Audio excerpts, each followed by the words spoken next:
Ei, ei, tô vendo um planeta habitável, Como assim? Dá pra viver lá? planeta Terra, com 75% de água, espécie humana, aparentemente desumana. E se a gente quiser viver lá, tem que parecer com a etnia dominante e ser rico. Caso contrário, O quê? vamos viver no que eles chamam de inferno. E pra sobrevivermos, tem outra opção? Larararaia.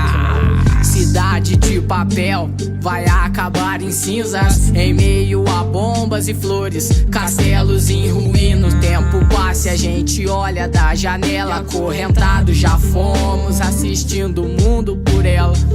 Não falo que o rap é só pra preto, porque quando canto vejo um clarão do meu lado. O mundo te alerta e muitos apontam, e são pouco aqueles que conseguem passar o recado.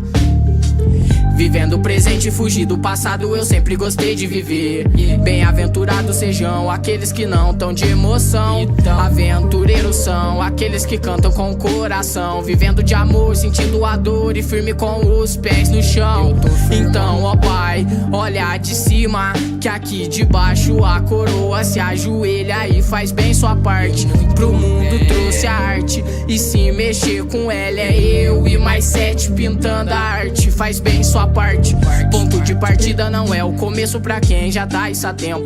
Por isso enlouqueço esperando que tudo se vá com o vento. Mas nem tudo que é ruim vem do gueto. Te enquadram usando um trava-língua com o peito do pé no preto. Ei, ei, e é só rezar forte pra proteger.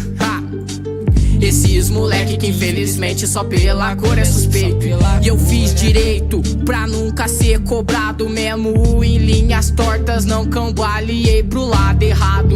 E é meia boca, essas fitas é louca. Se são quase 10 e a quebrada tá de sopa. Só de sopa, tem. E se for melhor assim, se for melhor assim, é que aqui embaixo o mundo é ruim. Tá de mal a pior. Vivemos entre a queima-roupa, é a velha desculpa por boca. Cês tão sentindo tanto o sabor que esqueceram de quem te vestiu roupa.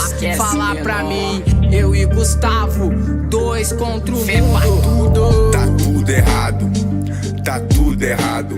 Não sei se isso é verdade ou se eu que procuro no lugar errado. Me pediram pra falar de vida, só encontro mente corrompida. Talvez o meu limite eu tenha achado. Pra cantar tenho que ser escutado, pra viver só ficando calado. Esse flow nunca vai ser parado, de resposta eu já tô carejado. Meu negócio é contra o estado, que convenhamos está deplorável. Aliena que sai mais barato, bota medo e mascara o fato. Só novela virou dicionário. Me diz, eu sei que ninguém nasceu para julgar, mas uma pergunta eu tenho, dá pra me falar? Dá pra me falar como que uma bala perdida elimina uma criança de 8 anos não tem mais vida? Tanta ignorância visa a inocência trocada por mídia.